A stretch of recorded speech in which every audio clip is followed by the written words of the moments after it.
Bismillahirrahmanirrahim. Alhamdulillahi rabbil alamin, wassalatu wassalamu ala rasulil amin, Nabiyyina Muhammad wa ala alihi wa sahbihi ajma'in, wa ba'du. Sambungan pelajaran kita dalam kitab Mukhtasar Minhajul Qasidin, ringkasan kepada kitab Ihya Ulumuddin. Kita telah masuk kepada thaminan, bab yang ke-8, babun fi adabil akli wal ijtima'i alaihi wad diyafati wa nahwi dhalik. Kita telah masuk kepada bab adab-adab.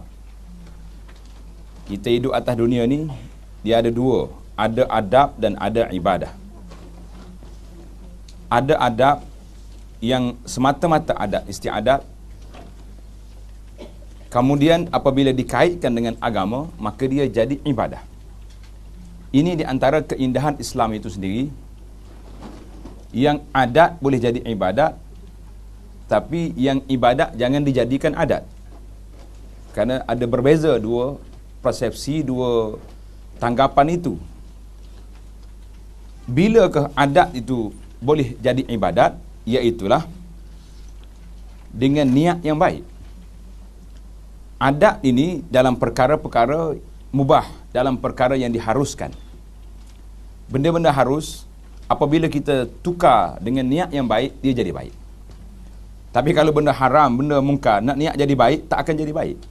Macam orang mencuri contohnya. Kenapa mencuri? Bakhil sangat pakcik ni.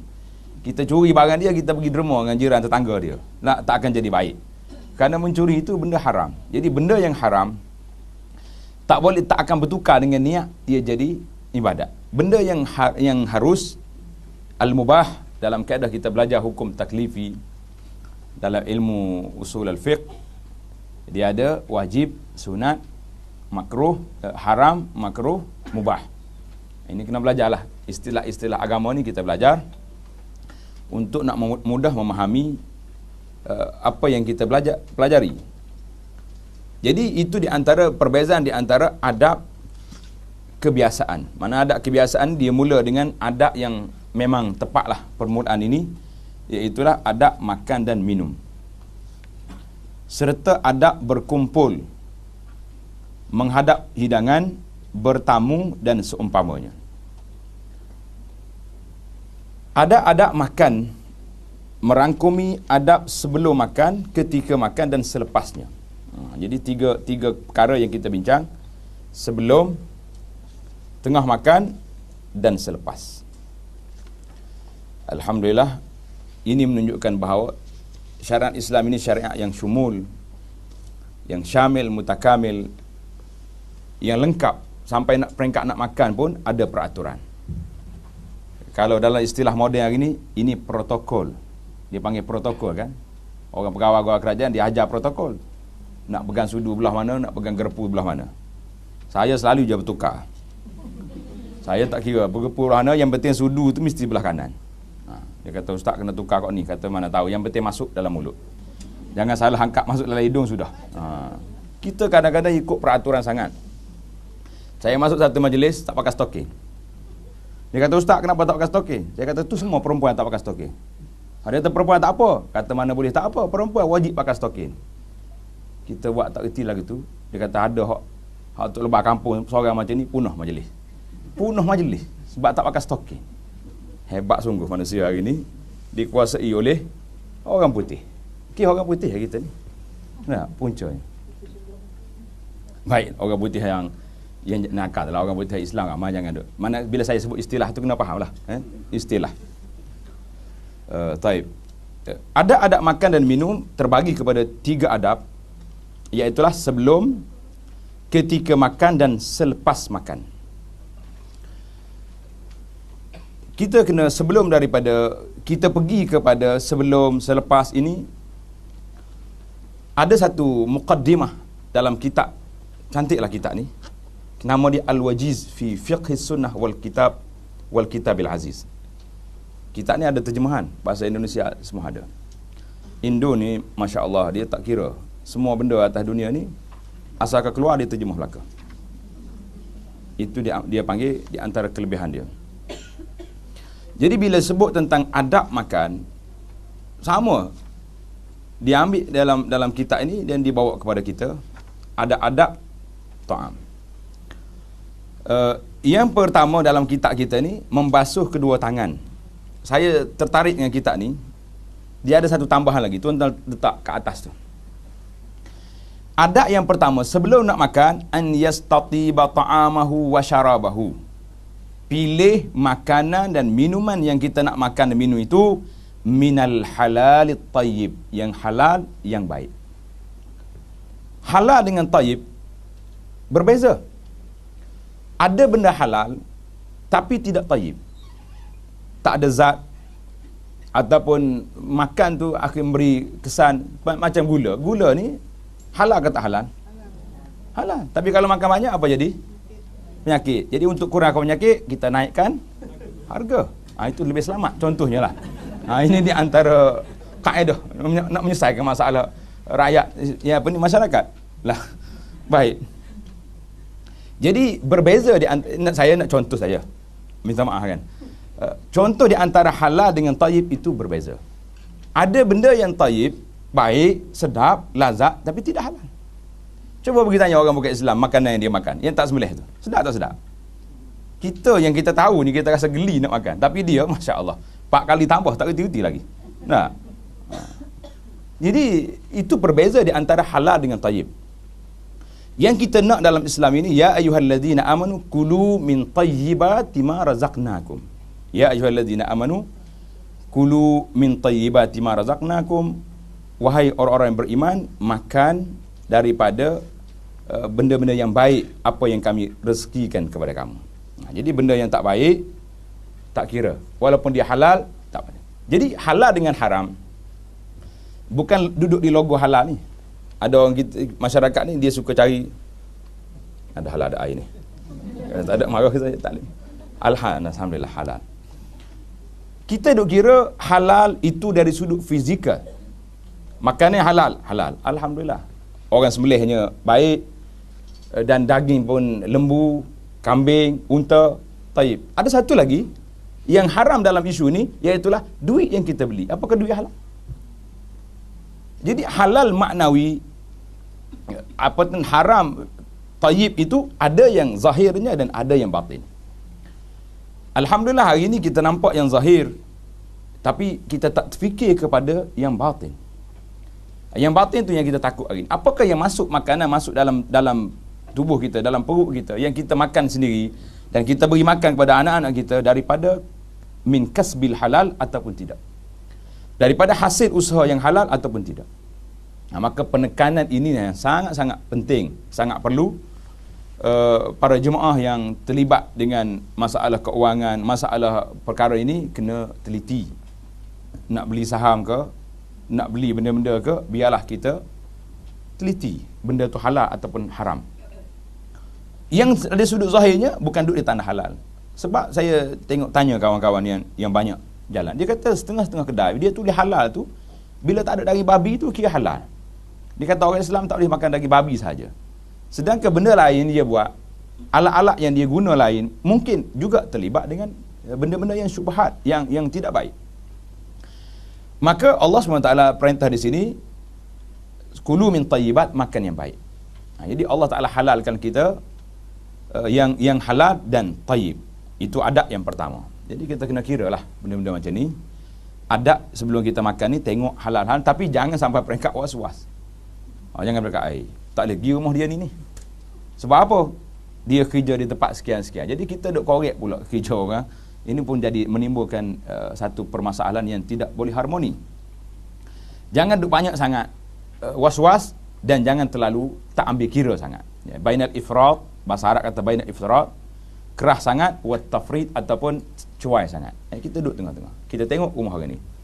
Kerana itulah Imam Syafi'i rahimahullah, dia orang cerita dalam kitab-kitab riwayat hidup dia, bila Imam Syafi'i sampai di Madinah, dalam pengembaraan dia, yang tengah jalan tu dia tak makan banyak. Sebab dia berjalan dengan gembala unta, dia tak tahu, dia tahu gembala unta ni makanan dia halal ke ada benda-benda yang tak baik. Bila sampai di Madinah, katanya sampai rumah Imam Malik, dia makan banyak. Orang duk perhati, macam mana kata Syafi'i ni alim sangat tapi makan banyak. Tengok ini. Jadi bila orang tanya dia kata kenapa tak makan? Aku berapa hari dah tengah jalan tak makan. Takut tak halal. Bila sampai rumah Imam Malik, seorang tokoh ulama yang hebat, yang jaga halal haramnya, pastikan kesahihan halal tayyiban ni, saya qada lah apa yang lepas tu. Itu orang cerita. Wallahu alam, tapi sesuailah dengan jiwa seorang tokoh yang begitu hebat, yang jaga halal haramnya, sehingga Allah Taala cerahkan hatinya. Kita ni gelap hati kita. Air mata sukar untuk mengalir, takut kepada Allah. Doa kita angkat tidak diterima. Duduk di mana? Duduk di punca makanan. Atib mat'amak tustajab da'watu. Jadi baikkan makanan, diperkenankan doa. Itu yang pertama. Yang kedua, adalah dalam kitab kita ni. Tengok dalam kitab kita. Jadi adab sebelum makan yang tambahan tadi, iaitulah memilih, memastikan makanan yang kita nak makan itu halal. Yang kedua, membasuh kedua tangan, sebagaimana yang disebut dalam hadis. Tengok nota kaki kata, dalam kitab Takhrij Ihya, Al-Hafiz Al-Iraqi telah memutuskan bahawa semua hadis yang menyebut mengenainya adalah dhaif dari sudut sanadnya. Tapi dari sudut amalannya, nak makan basuh tangan ni memang satu adab yang cukup baik, kerana tangan kita ni tak tahu mari di mana, apa yang dia pegang sepanjang perjalanan tadi. Jadi bila kita basuh tangan, sesuai sangat untuk kita nak masukkan dalam perut kita daripada masuk benda-benda yang kotor. Kerana tangan tidak terlepas daripada kekotoran. Jelaslah, tangan kita ni banyak berpegang benda-benda. Yang kedua, meletakkan makanan di atas kain hamparan. Dia panggil sufrah. Sufrah ni bahasa Melayu ke bahasa Arab? Bahasa Melayu ke bahasa Arab? Arab ke Melayu? Kalau kat rumah kita tak nak letak hidangan, kain apa kita panggil tu? Dah jadi Melayu dah dia kan? Ambil daripada perkataan apa sufrah? Gini pandai lah. InsyaAllah dah. Sufrah ni biasanya bila orang nak musafir, orang nak dalam perjalanan, dia akan letak barang-barang dia dalam tu. Letak atas kain tu, letak, kemudian dia ikat kain tu. Jadi dia bawa dalam perjalanan. Macam tengok dalam cerita-cerita budak-budak tu. Cerita lama Aladdin apa benda kan. Kain dia tu dia ikat dekat kayu yang dia bawa tu. Itu pengembara dulu. Sekarang ni orang tak dalam beg dah. Alhamdulillah dah. Kalau bawa kain tu sampai ke airport kena buang nanti apa benda dia ni. Jadi itu nama dia sufrah. Jadi adab dia kata meletakkan makanan di atas kain hamparan sufrah. Saya tak tahu penterjemah tulis safrah. Yang betulnya sufrah ke safrah bahasa Melayu. Tapi kalau Arab sufrah. Bahasa Melayu bahagian atas. Safrah. Dah dia jadi Melayu tak dia nak komplain. Tapi Arab sufrah bahagian depan. Yang dihampar di atas lantai. Allahu Akbar. Jadi adabnya kena letak atas lantai, letak kat situ. Ia lebih dekat dengan perbuatan Rasulullah sallallahu alaihi wasallam berbanding di atas meja makan. Nota kaki dia kata, tengok Syama'il Muhammadiyah. Kitab Syama'il Muhammadiyah ni kitab yang mengumpul hadis-hadis yang mengumpul tentang sifat Nabi sallallahu alaihi wasallam dan adab-adab dia, sifat dia, perangai dia, sifat kejadian dia, tinggi rendah, lawa cantik, itu dalam kitab Syama'il Muhammadiyah. Bacalah kitab ni. Patut di zaman Nabi kita dihina hari ni, hina lama dah orang nak buat tu. Cuma bila timbul isu, kita pun semangat kan. Patut kita khatam Syama'il. Aku ni orang hina Nabi. Kalau kita tanya kita pun tak kenal juga dia sebenarnya. Nah, sahabat-sahabat kata aku boleh kira uban di kepala Nabi berapa orang ada. Begitu teliti para sahabat menyifatkan Rasulullah sallallahu alaihi wasallam. Jadi kenapa nak duduk atas lebih baik berbanding atas meja makan? Ia juga lebih dekat kepada sifat tawaduk. Jadi zaman dulu orang duduk di atas sufrah. Hari ni pun ada lagi setengah-setengah tempat kan. Tapi setengah orang tu tak selesa lah. Letak atas sufrah nampak lain macam je. Kata Imam Ghazali, kita ni ringkasan daripada Ihya, tapi dia tak ambil. Imam Ghazali kata apa? Dia ulas kepada tajuk ni. Wa'lam, ketahuilah, bila aku kata dalam kitab ini al-aklu ala sufrati aula, makan di atas sufrah itu lebih utama, tapi bukan bermakna kita mengatakan makan di atas hidangan, di atas meja itu larang. La karahah wala tahrim. Tidak makruh dan tidak haram. Cuma dari sudut adab. Kenapa? Iz lam yasbut fihi nahyun. Tidak ada larangan daripada Nabi SAW. Jadi yang duduk atas meja tu jangan jual lah. Nanti balik tengah hari ni aku jual je meja ni, tak ikut sunnah ni. Bukan makna makan di bawah itu sunnah, tapi adab lebih kepada tawaduk. Memang sungguh kan kita terasa duduk tengok tuan-tuan, masa kita buka puasa ramai-ramai dekat masjid, dekat surau, makan begitu je. Kalau dekat masjid haram lagi sedap. Orang Malaysia nak buka puasa dekat masjid haram, terkejut dia. Suprah kan? Mari orang yang bekerja nak bagi makanan tu, dia jalan atas tu ya. Push, dia kata dia ni pijakkan kaki atas ni, letak roti pula tu. Itu tawaduk lebih tinggi lagi. Taklah sampai mereka kena pijak makanan. Tapi itu adab dia, tak ada masalah. Dia campak gitu je. Roti keras, macam pingin terbang dia bagi kita. Haji, yuk bagi. Anda ingat kalau di Malaysia jawab macam tu, Assalamualaikum pun tak kata tak. Apa punya perangai masjid ni. Bagi campur-campur je. Itu kebiasaan dia, jadi adab dia. Yang ketiga, duduk di atas lantai, di atas kain hamparan dalam keadaan menegakkan kaki kanannya dan duduk di atas kaki kirinya macam kita duduk tahiyat. Kalau makan macam tu tak banyak masuk. Sebab perut kita terlipat. Lain kalau kita duduk bersela. Duduk bersela jangan main, dia buka habis itu. Banyak masuk. Ini semua ni adab-adab nak ini diet. Lepas pada ni balik tukar meja, buka supra, duduk macam ni. Tak makan banyak. Siapa yang nak jaga body, amalkan adab ni. Allah tengok ni. Jadi duduk macam tahiyat itu kerana Rasulullah sallallahu alaihi wasallam yajlis duduk sedemikian. Dan Nabi kata innama ana abdun. Saya ni seorang hamba Allah. Akulu kama yakulul abdu. Aku makan seperti makan seorang hamba dan aku duduk seperti hamba duduk. Mana ada sifat seorang pemimpin yang begitu tawaduk. Allahu akbar. Belajarlah sirah Nabi sallallahu alaihi wasallam. Dia mengajar kepada kita bersifat tawaduk dan tidak sombong. Yang keempat, makan dengan niat supaya menjadi kuat dan bertenaga. Tenaga apa tu? Kalau orang hari ni 7 dalam 1, cara gotong Kak Ali ya tak? Ya tak? Kuat dan bertenaga untuk mentaati Allah Azza wa Jalla. Jadi kita niat nak taat Allah. Dan bukan dengan tujuan mengecapi nikmat semata-mata. Tanda niat tersebut betul. Jadi saya ni niat ni kerana Allah dah. Tapi betul ke tidak? Tengok tanda dia dulu. Tanda niat tersebut betul ialah apabila dia makan sekadar yang diperlukan sahaja, bukan sehingga kenyang sampai peringkat tak ada tempat lagi dalam perut. Ni ikut sunnah lah ni. Jangan macam tu. Berhenti awal. Kerana Nabi SAW bersabda, Ma mala abnu Adam wi'aan syarran min batnin. Hasbu ibni Adam ukulatun yuqimna sulbahu fa in kana la mahalata fa sulusun li ta'amihi wa sulusun li syarabihi wa sulusun li nafsihi li nafasihi.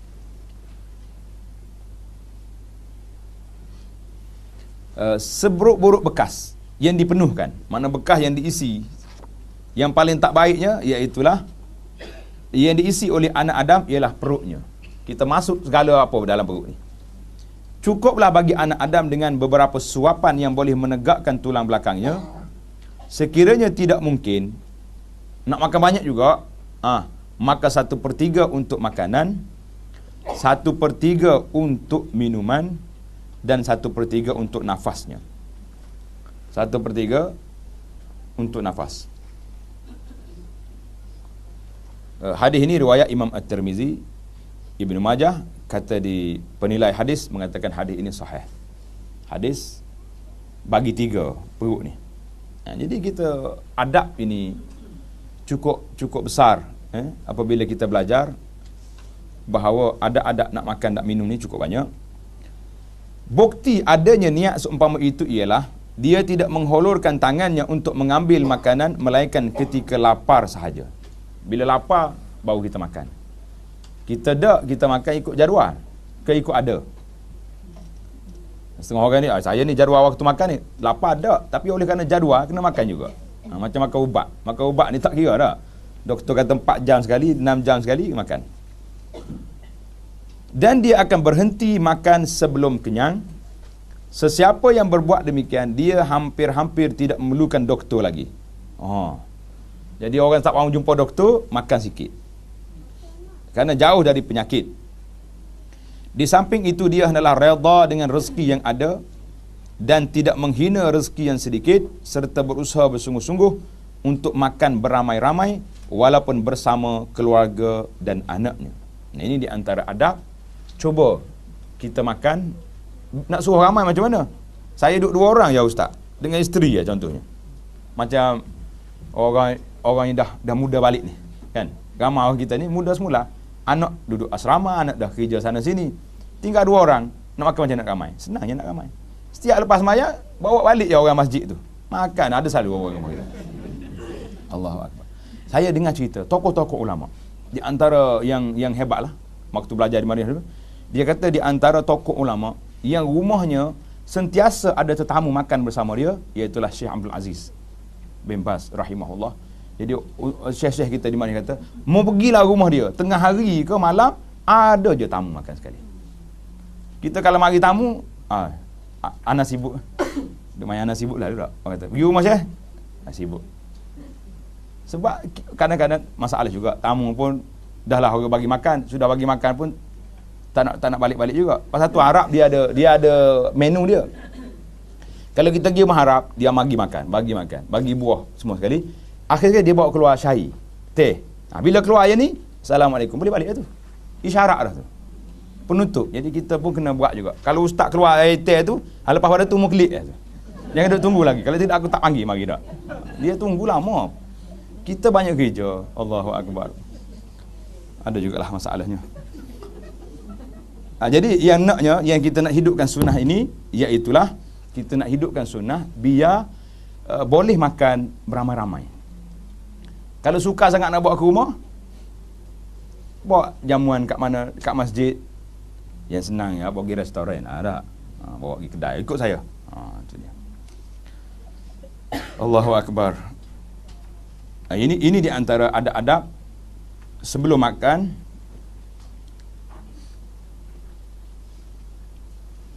Adab ketika makan pula. Adab sebelum makan tadi kita tambah sikit lagi. Hadis Nabi sallallahu alaihi wasallam, Nabi mengatakan ijtami'u ala ta'amikum. Ijtami'u ala ta'amikum, berkumpul ketika nak makan. Wazkuru ismallahi ta'ala alaih, sebut nama Allah bila nak makan. Yubarak lakum fih, Allah Ta'ala berkat dalam makanan kita. Berkat makanan. Cuba kita perhatikan. Kalau makanan kita sedia untuk 3 orang, kalau datang 5, makan serentak, cukup tak?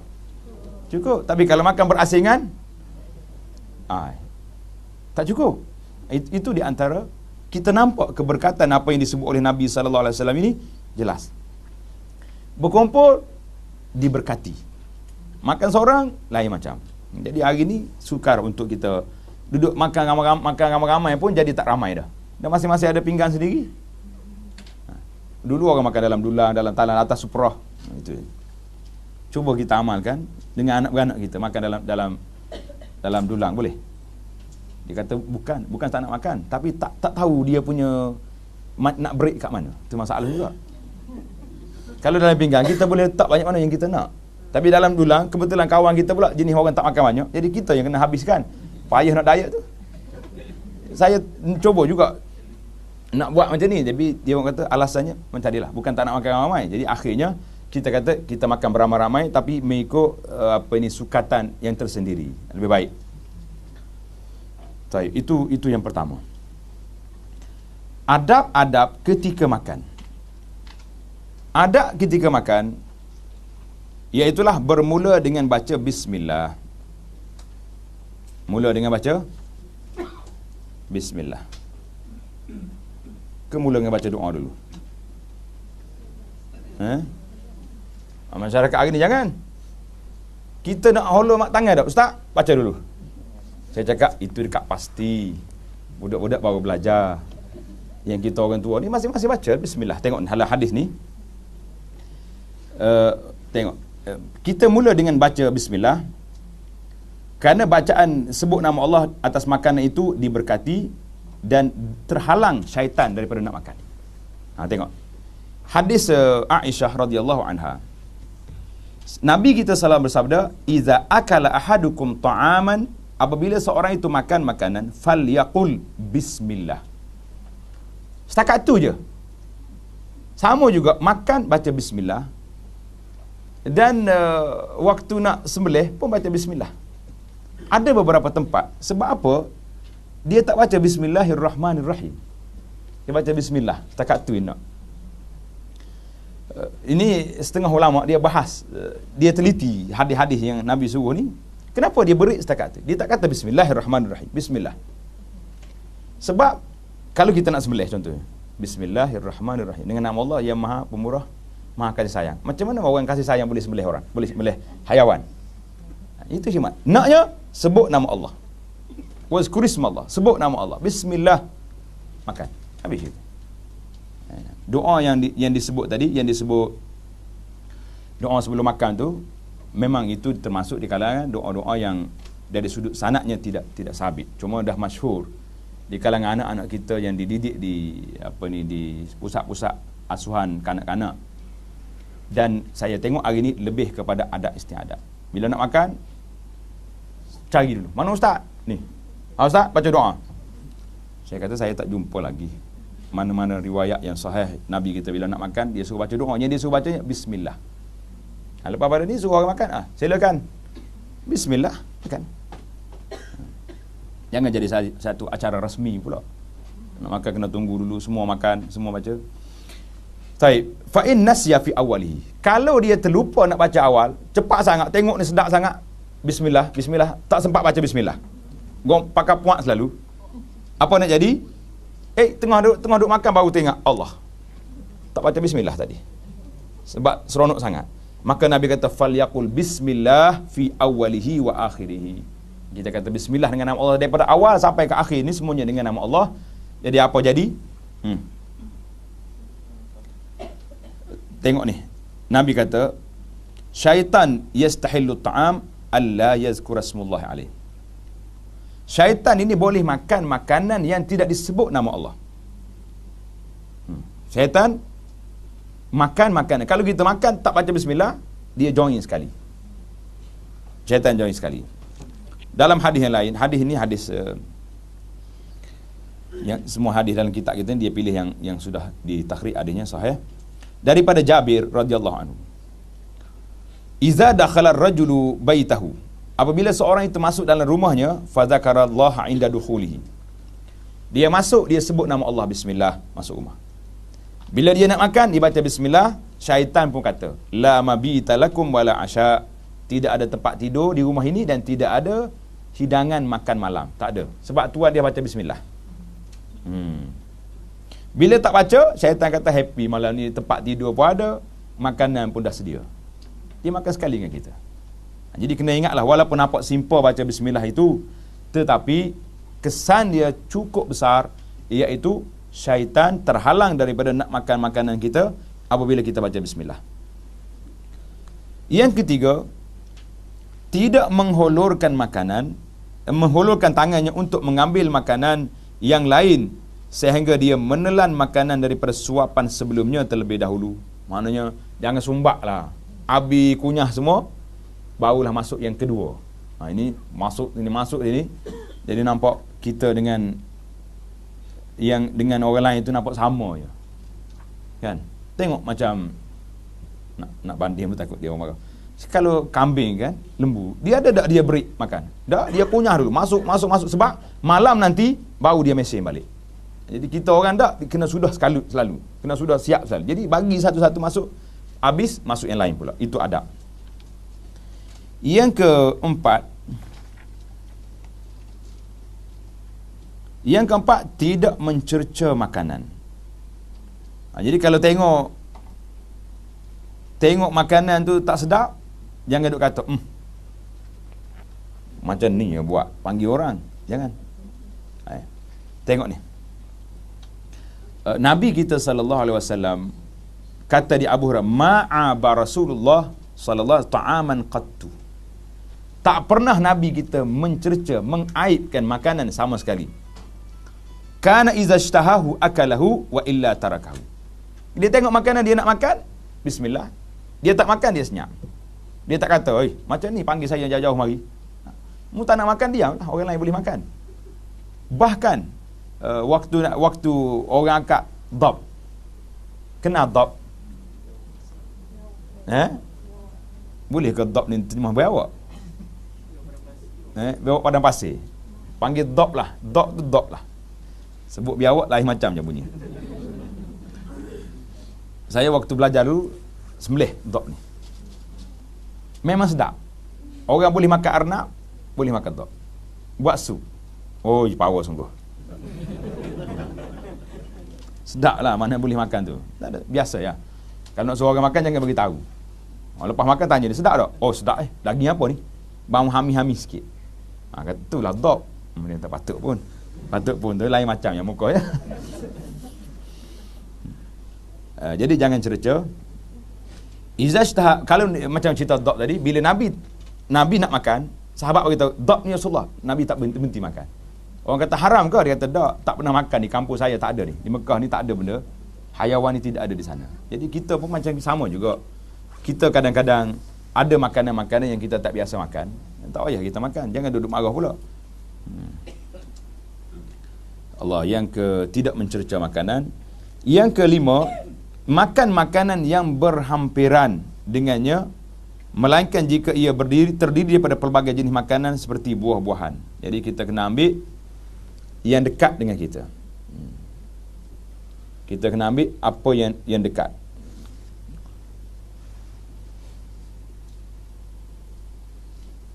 Baik, banyak lagi dalam kitab dia, tambah sikit.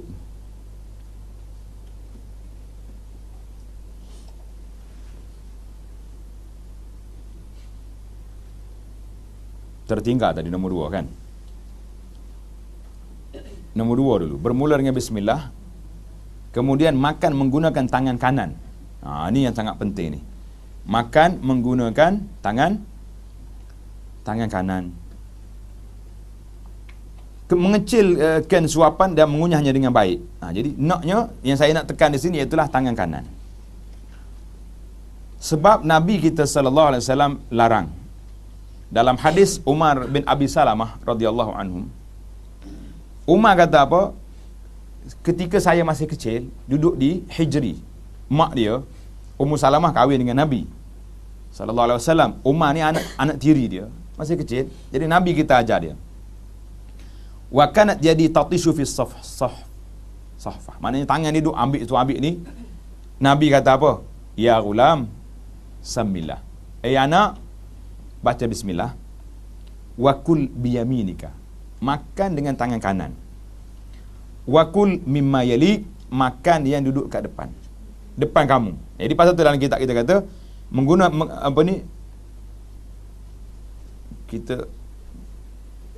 kita naknya hadis biyaminika, makan dengan tangan kanan dulu. Baik. Daripada Abdullah bin Umar anna Rasulullah sallallahu alaihi wasallam qala la ya'kulu ahadun minkum bishimalihi. Jangan seorang makan dengan tangan kiri. Wala yashrabanna biha. Jangan minum dengan tangan kiri. Pegang ni bismillah dah tu, tapi tangan kiri. Kenapa? Fa inna syaitana ya'kulu bishimalihi wa yashrabu biha. Syaitan makan dan minum dengan tangan kiri. Lepas ni kita tengoklah kita ni kategori mana. Berat ni. Saya waktu belajar dulu, waktu mengaji, anak saya dah belajar di sekolah sekolah pra ni, sekolah kecil budak-budak ni, pasti ni. Rupanya di pasti dia hajar hadis Ghulam ni daripada masuk pasti dia belajar. Dia hafal dia ya Ghulam samillah, dia balik dia baca hadis ni. Saya kata masya-Allah. Dia ajar budak-budak ni hadis daripada hari mula-mula masuk sekolah kecil lagi. Dia juga hadis Ibnu Abbas. Ihfazillah ihfazillah tajidu tujak. Hadis tu hadis tawakal. Dia masukkan keimanan dalam hati budak-budak ni. Jadi bila dia belajar, tak boleh makan tangan kanan, tak boleh makan tangan kiri, kena makan tangan kanan.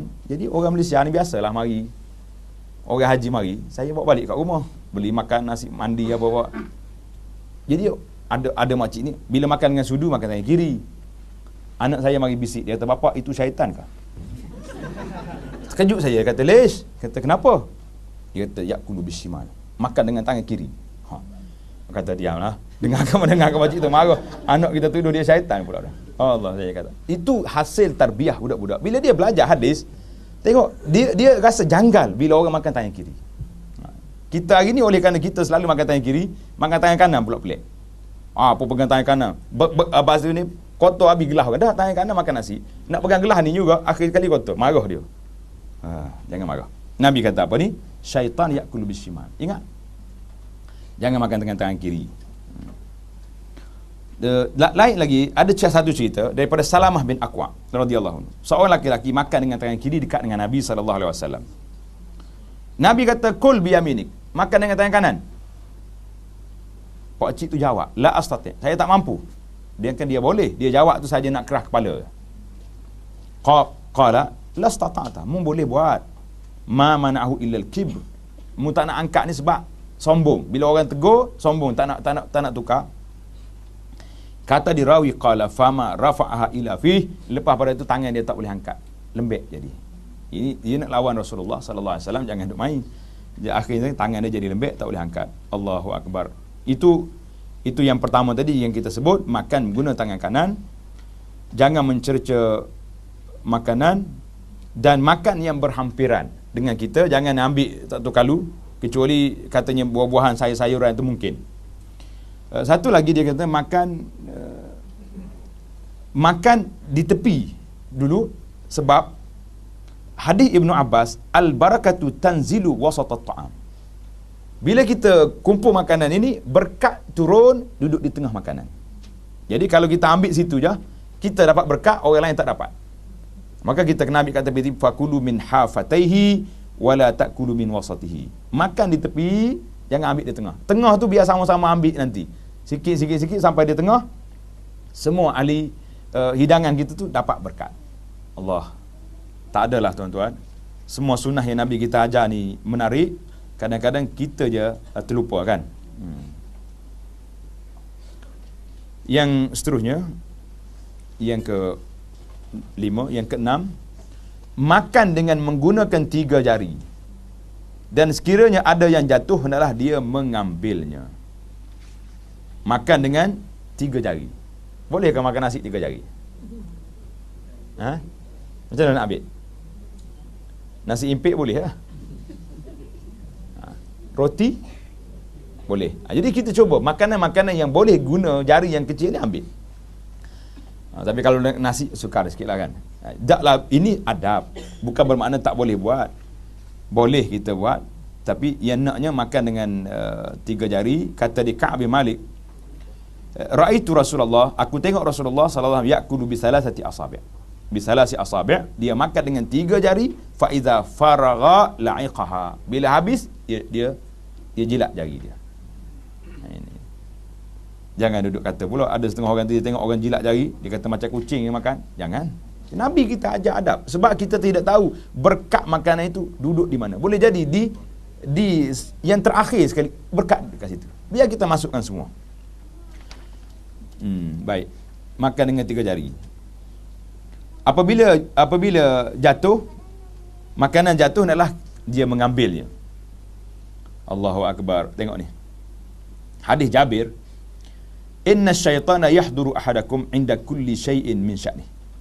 Syaitan duk tunggu. Dia nak makan, kita baca bismillah, dia pun tunggu. Dia apa iza saqatat, bila jatuh makanan yang kita makan tadi, kena ambil. Summa liyakuluha. Ambil, kecuali jatuh tempat kotor janganlah. Ambil, makan balik. Wala yada'ha syaitan. Nabi kata, jangan kamu tinggalkan makanan kamu sehingga syaitan boleh makan. Hari ni syaitan kenyang sungguh. Tak? Kalau pergi tempat jamuan tu, buffet, dia ambil, Allah, macam tak makan 3 hari 3 malam. Segala benda yang orang letak, semua dia masuk dalam pinggan. Tak? Tak makan, dia buang je. Jadi kalau kita kata sebelum sampai ke syaitan tu dulu makan. Pembazir kan, ikhwanus syayatin. Allah, kita beringatlah. Buffet ni biasanya boleh pusing kan. Boleh round yang pertama, round yang kedua. Jadi ambil sikit dulu. Rasa nak lagi, pergi lagi, nak lagi, pergi lagi. Nanti dalam adab yang seterusnya nanti saya nak sebut ada benda-benda yang kita buat kacau dengan kawan-kawan kita. Panjang lagi rupanya. Yang ke-7, tidak meniup pada makanan yang panas. Jangan tiup. Tidak menghimpunkan buah tamar dengan biji atau butir daripada buah-buah lain yang telah dimakan ke dalam satu bekas dan tidak mengumpulkannya pada tapak tangan. Ini nak macam kita makan anggur. Bila ada biji dia tu kita letak balik dalam bekas, jangan. Macam mana orang nak ambil bekas kita makan? Seakan kita kata ini berkat ni. Kita bukan syekh besar nak. Saya orang ambil berkat yang kita. Kalau syekh besar tak apa. Dia letak sekali dengan biji-biji kena makan. Berebut pula orang nak. Bahkan butir daripada buah-buahan yang dimakannya itu hendaklah dia keluarkan dari mulutnya dengan meletakkannya di atas belakang tapak tangannya. Letak sini. Kemudian dibuangkannya. Tak apalah orang dulu mungkin dia makan tengah padang. Kita sekarang ni kita letak dalam tisu. Kemudian kita letak di tepi. Ada bekas dah. Kemudian begitu juga buah-buahan lain yang berbiji dan seumpamanya. Ini adab. Yang ke-8, tidak meminum air ketika makan. Jangan duk minum air waktu kita sedang makan. Kerana ia lebih baik untuk kesihatan. Ini dari sudut tib, dari sudut kesihatannya. Ada setengah orang ni dia kata lepas setengah jam makan nasi baru boleh minum air. Saya tanya ahli-ahli perubatan, dia kata jangan lekat makanan agak susah nanti. Tapi ahli orang panggil ahli kesihatan kampung ni, itu fatwa dia. Dia tanya, macam mana Pak Cik ni gagah perkasa ni? Oh, dia lepas makan jangan minum air setengah jam. Tak boleh hari ni dah. Sombak kita. Jangan tiup air panas. Tidak minum air ketika makan kerana ia lebih baik untuk kesihatan. Ini dari sudut kesihatan. Dan antara adab minum ialah memegang bekasnya dengan tangan kanan, melihat ke dalamnya sebelum minum ada apa dalam tu, dan meminumnya, menghisapnya sedikit demi sedikit, bukan dengan tegukkan. Jadi kita pegang ni sikit, bismillah, seruk, tarik. Berhenti yang kedua pula, berhenti yang ketiga, baru cukup dah 3 kali. Macam mana nak ikut yang ni? Doktor kata kena berapa liter satu hari? Berapa banyak satu hari? 8 gelas. Berapa ni? Macam mana kalau tarik 3 kali tadi, tak habis 8 gelas ni. Itu yang kadang-kadang kita ni bertembung dengan ahli perubatan ni. Dan diriwayatkan daripada Sayyidina Ali radhiyallahu anhu katanya, minumlah dengan menghisapnya sedikit demi sedikit, dan jangan kamu meneguknya dengan satu tegukan sekaligus. Sesungguhnya sakit yang menimpa hati berpunca dari minum air secara meneguk. Dia akan beri sakit hati. Antara adabnya juga ialah tidak minum dalam keadaan berdiri dan minum dengan 3 kali bernafas. Jadi seboleh mungkin jangan minum dalam keadaan berdiri. Hari ni ustaz-ustaz pun kena buat nanya ke tuan rumah. Nanya tak nanya? Kita kadang-kadang pergi minum air dekat majlis-majlis, hotel ke, semuanya berdiri belaka. Mana ada tempat duduk? Tak ada duduk. Kalau kita duduk, dia kata pelik ustaz ni. Duduk je nak minum air. Jadi adabnya jangan berdiri. Minum sambil duduk. Boleh tak boleh? Mana dia ni? Dia bawa hadis banyak ni, bab berdiri ni.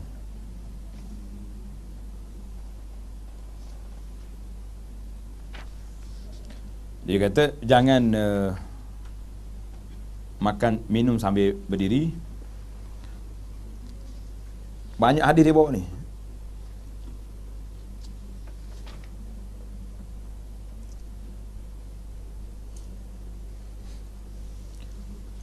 Sebabnya ada hadis larangan. Kita dengarlah sikit. Kemudian kita buat kesimpulan. An yashraba qa'idan, minum secara duduk. Hadis daripada Abi Sa'id Al-Khudri radhiyallahu anhu, hadis ini dalam riwayat Muslim. Zajara 'anis syurbi qa'iman. Nabi kita larang daripada minum berdiri. Daripada Abi Hurairah, qala sallallahu alaihi wasallam, la yashrabanna ahadun minkum qa'iman. Jangan siapa minum sambil berdiri, faman nasiya falyastaqi. Siapa dia terlupa, dia minum berdiri, hendaklah dia muntah balik apa yang dia minum. Hadis ni hadis riwayat Muslim. Karena itulah saya kata, hadis ini, larangan ini keras. Cuma ada hadis lain yang menunjukkan keharusan perbuatan itu kalau diperlukan, iaitulah hadis Nabi kita SAW bangun pada waktu malam, dia pergi minum min famis siqa. Dia minum di air yang bekas air itu tergantung dekat dinding. Nabi kita minum, ketika itu dia berdiri. Jadi di sini para ulama bahaskan, dia kata boleh minum berdiri ini hanya untuk minum zam-zam. Pasal itulah setengah mazhab, di antaranya mazhab Hanafi, dia minum zam-zam, dia tak duduk. Dia minum berdiri. Tengok, coba perhati kalau pergi dekat Masjid Haram, yang orang mengaji tu, dia akan ambil air, dia berdiri, dia tak duduk. Jadi para ulama ketika mengumpulkan hadis ni mengatakan boleh sekiranya diperlukan. Jadi macam tempat duduk tak ada. Nak macam mana? Terpaksa kena minum sambil berdiri. Jangan pula orang pergi ambil gambar pula tengok ustaz pun minum air berdiri juga. Tak ikut hadis ni, Allah, dia berat kita. Jadi hadis ni disambung dengan hadis yang lain yang pernah Nabi kita. Sama juga macam kencing berdiri. Pernah Nabi kita kencing dalam fi subat qaumin, hadis ni tak silap saya di dalam Abu Daud, yang menceritakan Nabi ada sekali dia kencing buang air dalam keadaan berdiri. Jadi kata ulama, hadis ini menunjukkan keharusannya kencing sambil berdiri sekiranya diperlukan. Contohnya tempat tu kotor, kita nak duduk mungkin kena kain kita, seluar kita kena kotoran yang menyebabkan kita nak salat tak boleh, ataupun orang sakit nak duduk tak boleh. Ketika itu dibenarkan. Tapi jangan dijadikan adab, istiadat dalam hidup ni. Bila nak buang air, berdiri je. Macam tandas yang kita ada hari ni, memang dia buat ada tempat berdiri kat situ kan. Telah dikhaskan. Jadi semua ni sukar untuk kita. Kadang-kadang kita duduk dalam negara umat Islam pun, pergi ke tandas, payah nak dapat. Tandas tak ada air. Istinja dengan tisu tak pernah buat. Akhir kali nak mana? Buat diam-diam, masuk tandas, OKU. Jangan cerita dengan orang lah. Masa tandas OKU, ada air kat situ. Selesai masalah. Saya pergi kat China, dia kata, kenapa? Dia orang cleaner tu marah. Sini. Saya kata ni, lutut aku sakit. Masuk dalam tu ada air. Yang lain-lain tak ada. Nak menyelamatkan keadaan. Istinja boleh, bukan tak boleh. Tapi dah tak jadi satu kebiasaan kita. Jadi kita pun jadi pelik dah. Ini masalah minum air sambil berdiri. Mana lagi tadi? Jangan minum sambil berdiri. Dan minum dengan 3 kali bernafas, maksudnya berhenti, tarik nafas, minum pula, berhenti, tarik nafas, minum pula. Hadis ni dalam hadis as-sahihain Bukhari dan Muslim menyebut bahawa Nabi SAW bernafas pada bekas minumannya sebanyak 3 kali. Maknanya bukan dalam bekas, di luar bekas. Dan Nabi kita larang daripada kita bernafas dalam bekas ni sebab apa? Sebab dibimbangi mungkin ada bakteria dalam hidung kita, bila kita bernafas jatuh dalam tu. Ini kesihatan ni. Dari sudut kesihatan dalam Islam ni cukup teliti. Yang dimaksudkan dengan Nabi SAW bernafas ketika minum ialah baginda menjauhkan bekas minumnya daripada mulutnya terlebih dahulu, kemudian baru bernafas. Bukan dengan maksud baginda bernafas dalam bekas tersebut. Jangan salah faham. Hadis ini dibetulkan. Ada adab selepas makan. Habislah kita. Sudah selesai. Lepas makan apa kita nak buat pula? Yang pertama, berhenti sebelum kenyang. Mana berasa kenyang dah tu, berhenti. Yang kedua, menjilat jari-jarinya serta menyapu bekas makanannya sehingga tidak membazirkan makanan. Yang ketiga, mengucapkan pujian kepada Allah. Kita kata alhamdulillahi katsiran tayyiban mubarakan fih ghaira makfiyin wala muwadda'in wala mustaghnan anhu rabbana. Kalau tak ingat yang ni, setakat alhamdulillah pun cukup lah. Alhamdulillah alladhi at'amani hadha at'am wa razaqani min ghairi haulin minni wala quwwah. Jadi siapa dia baca hak ni, ghufira lahu ma taqaddama min wa ma ta'akhkhar. Tengok, baca doa lepas makan tadi. Tengok dalam hadis Anas. Nabi kata siapa dia makan makanan, kemudian dia baca alhamdulillahilladzi at'amani hadha at'am wa razaqani min ghairi haulin minni wala quwwah. Hadis ini mengatakan ghufira lahu, diampunkan dosa-dosanya yang lepas. Hadis ini ahli takhrik kata hadisun riwayat oleh Imam Tirmizi dengan sanad yang hasan. Allah, jadi banyaklah baca tengok dalam kitab kita, kitab Perisai Muslim tu ada doa-doa bacaan ini sudah ada di sana. Tuan-tuan boleh ambil dan boleh belajar. Yang keempat,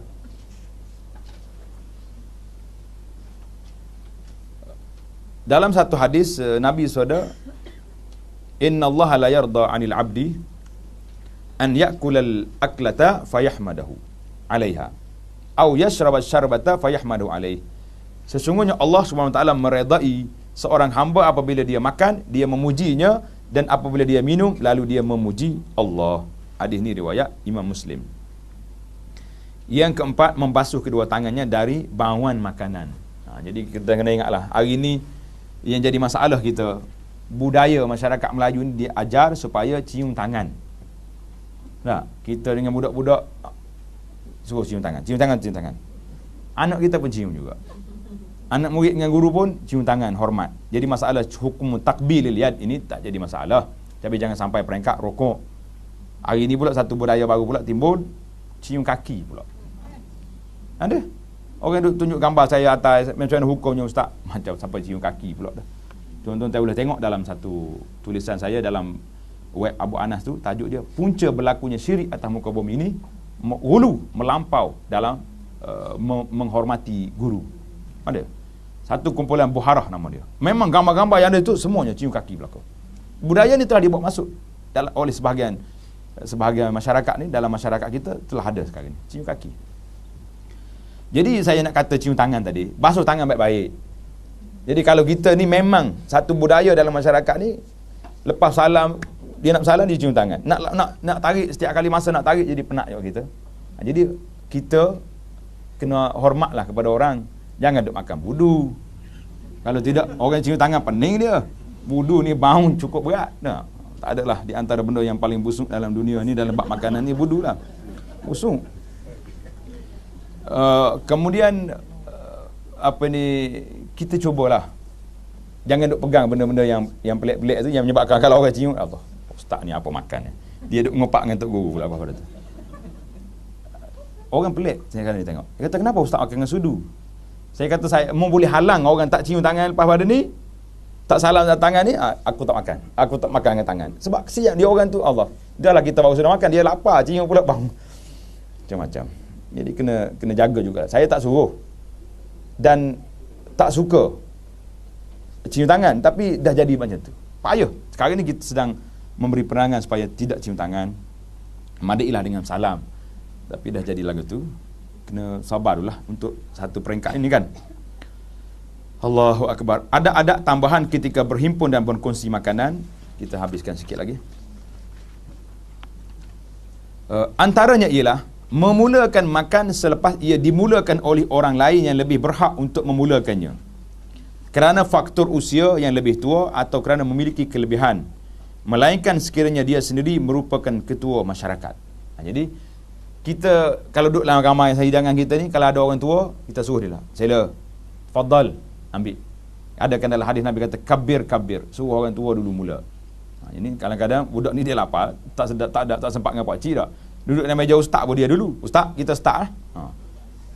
Ustaz dia tunggu ni, nak baca doa dulu, dia ngomong dah. Taklah, berdoa kita dah bincang tadi, hadis itu tidak kuat. Dan tidak makan dalam keadaan diam. Nak makan jangan duduk bercakap. Jangan duduk diam, kena bercakap. Ini ada masalah sikitlah. Bahkan hendaklah bercakap mengenai perkara makruf atau menceritakan kisah orang soleh dalam pemakanan mereka atau lainnya. Jadi sebab apa dia nak suruh kita bercakap ni, kenapa? Sebab bila makan duduk diam, banyak makan. Bila bercakap tu banyak, kurang sikit makan. Tiba-tiba orang lain dah siap dah. Jadi tak banyak sikit lah. Itu di antara sebab. Saya ada juga tengok cerita Arab. Kalau nak tengok cerita ni, cari dalam YouTube, nama dia Ash'ab. Pernah tengok cerita Ash'ab? Ash'ab ni cerita orang kuat makan. Orang kuat makan. Ash'ab kata apa? Dua perkara yang tak boleh berhimpun dalam hidup ni. Dia kata apa?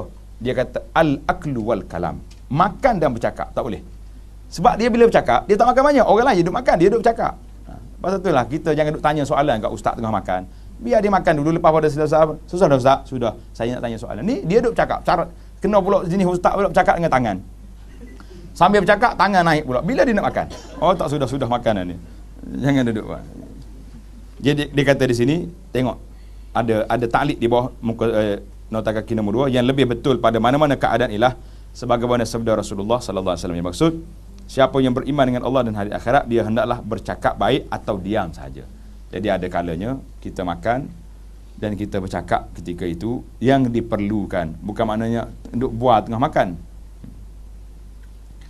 Allah, jangan duduk makan, mulakan orang-orang yang tua-tua dulu, lepas tu barulah kita mula.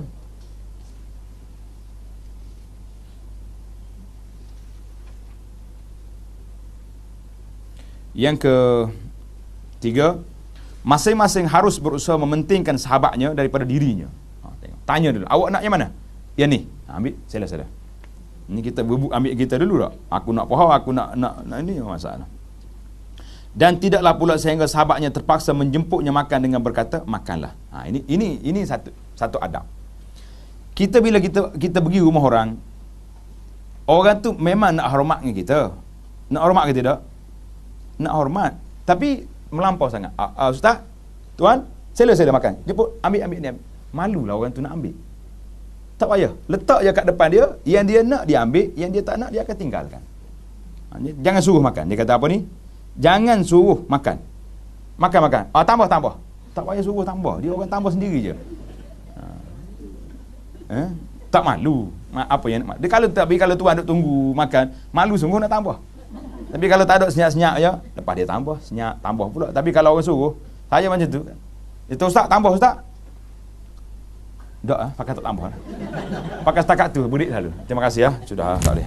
Jaga body. Ini adab. Dia kata apa? Jangan suruh makan. Letak kat depan tu. Bahkan adalah makan dalam keadaan biasa, bukannya buat-buat kenyang dan tidak mahu makan. Dah, duduk situ. Yang keempat, tidak memandang kepada sahabat-sahabatnya yang sedang makan supaya mereka tidak merasa malu. Tuan rumah tak payah duduk kat depan tu. Semua tamu dipersilakan.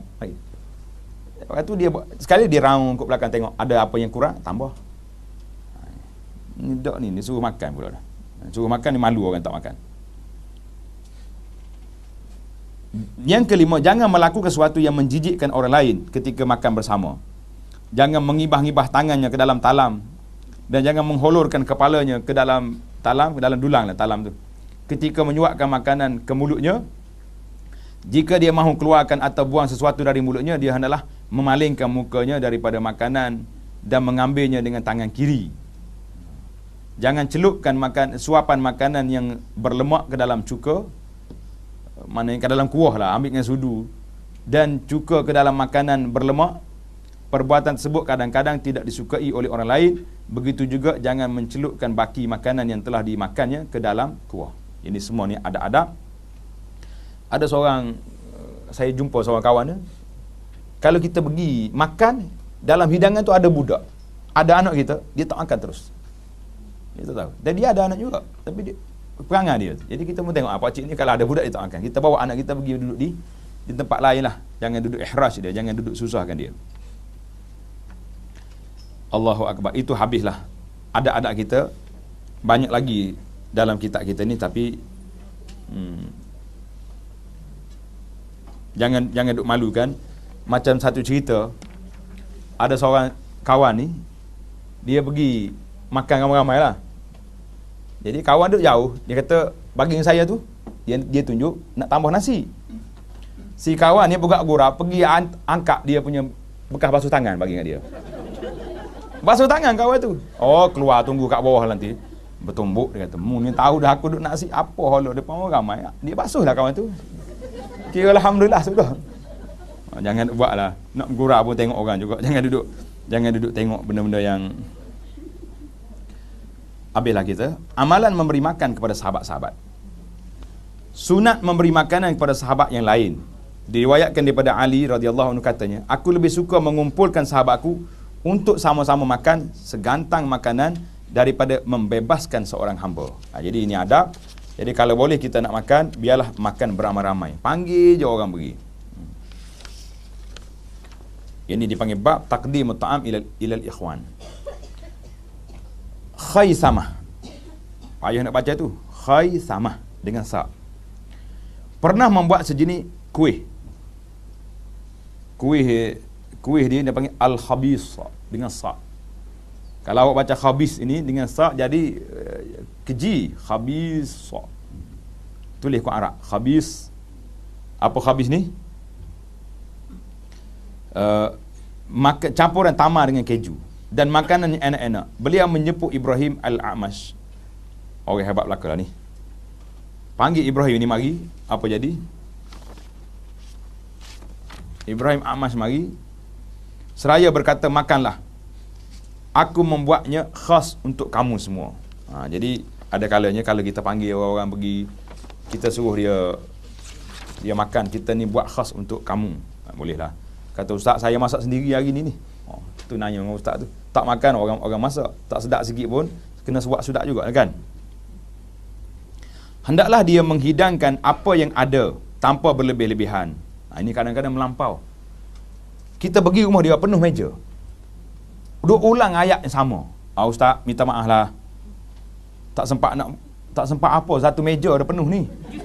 Ini pun dia panggil hulu sangatlah. Nak tawaduk sikit-sikit lah. Alhamdulillah Ustaz, ini yang sempat disediakan. Alhamdulillah, nikmat.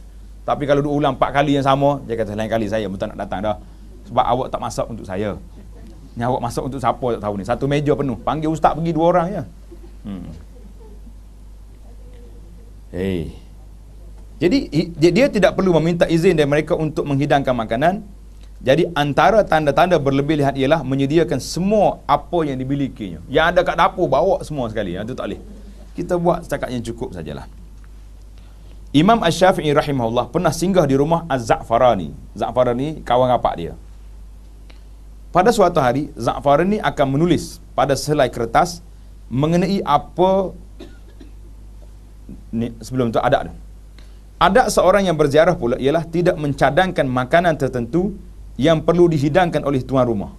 Jadi katanya, saya nak pergi rumah awak ni tapi kena sediakan makanan sekian-sekian. Kadang-kadang menyusahkan. Kecuali kita tahu tuan rumah tu memang pakar dalam bidang makanan yang kita nak tu. Bolehlah. Dia ni pakar buat nasi arak ke apa benda kan. Sekiranya diberi pilih antara 2 jenis makanan, hendaklah dia memilih yang lebih memudahkan. Jangan ambil yang payah-payah. Dan dia boleh mengemukakan cadangan sekiranya dia mengetahui bahawa tuan rumah gembira dan mampu menyediakannya. Jadi cerita Imam Syafi'i ini pergi rumah Za'farani. Za'farani akan tulis menu dalam sehelai kertas mengenai apa yang perlu dimasak yang terdiri daripada pelbagai jenis makanan. Kemudian beliau menyerahkannya kepada hamba perempuannya untuk disediakan. Hebat juga dia ni. Mana dia siap menu, dia bagi kat bibik dia. Pergi masak. Imam Syafi'i lalu mengambil kertas tersebut dan menambah jenis makanan lain dalam senarai makanan. Dia tambah menu satu lah. Aku suka benda ni. Jadi boleh kalau kita tahu tuan rumah tu memang pakar dalam bidang ni. Kadang-kadang tuan rumah dia suka. Nak makan apa? Kita beritahu. Dia seronok. Tapi jangan duduk nakal lah. Buat yang pelik-pelik. Apabila Az-Za'farani mengetahuinya, beliau sangat gembira. Allahu Akbar. Habis. Faslun la tadkhulu ala qaumin ya'kulun. Jangan masuk ke satu tempat yang terdapat satu kumpulan sedang makan. Orang tengok kita duduk makan, kita tengok orang duduk makan, jangan pergi mengindir kat situ. Seseorang tidak harusnya masuk ke satu tempat jika dia mengetahui di situ ada kumpulan yang sedang makan. Sekiranya dia terserempak, secara kebetulan lalu mereka mengajaknya makan bersama, hendaklah dia tengok, selidiki dulu sama ada ajakan itu kerana mereka segan kepadanya atau sebab-sebab yang lain. Jika mereka menyebutnya kerana rasa malu dan segan, dia hendaklah menolak dengan cara baik. Jika ajakan tersebut kerana mereka sememangnya sangat suka sekiranya dia makan bersama, dia hendaklah menerima dan makan bersama mereka. Dia tengoklah, jangan duduk pergi tengok orang duduk makan kita pusing 2-3 kali nak suruh orang panggil ya. Sesiapa yang masuk ke rumah kawannya ketika dia tiada di situ, ni dengar ni untuk orang muda-muda ni. Masuk dalam rumah, tuan tak ada. Dia harus makan makanan yang ada jika dia tahu kawannya itu pasti gembira apabila mengetahuinya. Kalau dia tahu kawan dia ni happy kalau kita makan. Tapi kita janganlah makan semua. Nanti kawan tu balik kerja ingat ada lagi dalam mangkuk lagi. Kelik-kelik tak ada, tinggal mangkuk je. Nanya juga kan. Habis yang adab-adab menerima tetamu. Faslun fi adabid dhiyafah. Antara adab-adab menerima tetamu menjadi tuan rumah ialah yang pertama, menjemput orang yang bertakwa untuk menjadi tetamu. Panggil orang baik-baik lah mari rumah. Bukannya orang yang fasik, yang tak salat. Sebahagian ulama salah berkata, hendaklah kamu makan makanan orang yang bertakwa, dan hendaklah kamu bertakwa, dan orang yang bertakwa sahaja yang makan makanan kamu. Maknanya, kita nak pergi rumah orang pun, cari orang yang baik-baik, orang yang salat. Kita nak ajak orang pun, biarlah ajak orang yang baik. Yang kedua, lebih mengutamakan fakir miskin daripada orang kaya. Jadi, dalam senarai kita, bawa orang yang miskin dulu, lepas tu orang kaya masuk sandar juga, bukan tak masuk. Yang ketiga, tidak seharusnya mengabaikan kaum kerabatnya dalam melayani mereka sebagai tetamu. Pengabaian tersebut boleh merenggang dan memutuskan hubungan silaturahim. Jadi panggil waris-waris mari. Ni kita dah kadang-kadang waris mari kita salam gitu je. Mari kawan nampak happy sangat. Sampai tambah-tambah nasi lagi ya. Yang keempat adalah mengambil kira tertib atau susunan jemputan di kalangan rakan dan kenalan. Jadi tengok. Yang kelima, jemputan dibuat bukan dengan tujuan berbangga-bangga dan bermegah-megah, tetapi kerana mengikut sunnah yang menganjurkan supaya memberi makan agar dapat mendekatkan hati sama muslim dan mengembirakan hati orang yang beriman. Yang keenam, jangan menjemput seorang yang dia tahu bahawa dia berkeberatan untuk menerimanya, ataupun seseorang yang boleh menyebabkan dirinya tidak tenang dan sakit hati disebabkan hadirin yang lain dengan sebab-sebab tertentu. Maknanya kita tahu majlis kita ni dihadiri oleh kumpulan ni. Kalau kita panggil orang ni, yang menyebabkan orang ni tak rasa hati, jadi kita buat majlis lain untuk orang tu. Mungkin dia tengah seronok untuk makan, tengok kawan ni mari, senyap. Nak tambah pun tak jadi. Payah jugalah tak? Jadi, ataupun kita beritahu awal, saya panggil awak ni, panggil dua-dua kumpulan ni. Kumpulan hak versi ni pun kita panggil. Sekarang ni banyak versi kan dalam hidup kita ni. Tak, macam-macam. Versi warna pun ada, versi istilah pun ada, macam-macam. Jadi kita kata malam ni saya panggil semua, biar dia tahu. Kalau makan tu awal-awal sikit lah. Baik. Faslun fi adabi ihdar at-ta'am, adab menyahut jemputan. Jadi bila kita nak jemput, nak menerima jemputan, apa yang kita nak buat? Antara adab-adab menyahut jemputan ialah jika jemputan untuk menghadiri majlis kenduri hari perkahwinan, wajib dia menyahutnya dan menghadirinya. Jadi majlis kahwin wajib, dia panggil walimatul arus. Jika jemputan yang lain, kenduri lain, kesyukuran, hukum menyahutnya adalah harus. Kemudian tidak seharusnya menerima jemputan golongan yang kaya sahaja, sebaliknya menolak jemputan orang miskin. Ini masalah kita. Waktu majlis perkahwinan, musim cuti sekolah ke, banyak kad jemputan sampai. Tak? Jadi kategori mana? Bila sampai jemputan kita tulis jemputan yang pertama pada tarikh sekian, pukul sekian. Bila hari yang sama, macam mana kita nak menilai, nak pergi rumah siapa dulu? Jangan duk nilai tengok kad yang paling mahal tu. Ni makanan sedap ni. Yang tu kalau sempat kita pergilah. Kita tengok yang paling dekat akrabnya kita pergi. Ataupun kad jemputan yang awal sampai, kita pergi. Kalau jalan jauh-jauh tu kena murah juga. Yang jauh, setengah-setengah orang ni daripada Kuala Lumpur, dia panggil kad jemputan hantar ke Kota Baru. So, saya pesan selalu dah. Kata nak ajak saya pergi jauh-jauh boleh, tapi jangan hantar kad jemputan saja. Sekali dengan tiket kapal terbang, barulah betul. Ni tidak hantar kad jemputan, kita tak terima, wajib, tak pergi berdosa. Habis kapal terbang siapa nak tanggung? Jadi kita kena murah. Jadi kalau yang jauh-jauh tu, kita tulislah kalau ada kesempatan dipersilakan. Tulis sikit, ada nota kat situ. Dah tak sempat macam mana kan? Yang kedua, jangan menolak sesuatu jemputan semata-mata kerana puasa sunat. Ini untuk apa ni? Untuk orang walimah lah. Hendaklah dia menghadirinya jika dia berpuasa sunat dan dia tahu jika dia berbuka akan menggembirakan saudaranya yang muslim, dia hendaklah berbuka. Ataupun kita pergi tak payah buka. Kita kata saya puasa, kita doakan kepada majlis ini diberkati oleh Allah Azza wa Jalla. Yang ketiga, sekiranya makanan yang disediakan itu haram, dia hendaklah menolak jemputan tersebut. ataupun dia buat di tempat-tempat yang syubhah contohnya. Banyak sangat maksiat kat situ. Nak masuk tempat dewan yang kita sewa ni pun terpaksa melalui pelbagai ujian dulu. Dengan pakaian yang terbuka sana sini. Jadi boleh jadi ini gugur. Kita kena ingat beberapa isu yang menggugurkan daripada jemputan wajib walimah ini, iaitulah apabila berlakunya maksiat dan mungkar di tempat tersebut. Demikian juga jika majlis mempunyai perkara yang haram seperti hamparan-hamparan, bekas-bekas, seruling ataupun seruling ni, zaman dulu seruling, sekarang ni muzik. Tidak karaoke, tempat kahwin ni. Dengan lagu-lagu yang melampau ni, pelik-pelik hari ni, tak payah pergi. Atau gambar yang diharamkan. Dia juga adalah menolak jemputan orang yang zalim, fasik, ahli bid'ah atau seorang yang hanya ingin bermegah-megah. Ini tengok. Nak pergi buat apa ni? Majlis-majlis mungkar. Ataupun majlis yang tidak baik. Ataupun majlis bid'ah. Memang jamuan-jamuan yang tidak diluluskan oleh syarak. Maka tak payah kita pergi. Tak boleh ni orang kata, biarnya kata. Sebab majlis dia tidak diluluskan oleh pos pakum syariah dalam bab makanan. Yang keempat, menyahut dan menghadiri jemputan bukanlah kerana mahu makan, tetapi hendaklah berniat kerana mengikut sunnah Rasulullah sallallahu alaihi wasallam, memuliakan saudaranya yang beriman serta mengelakkan dirinya daripada disangka buruk oleh orang lain.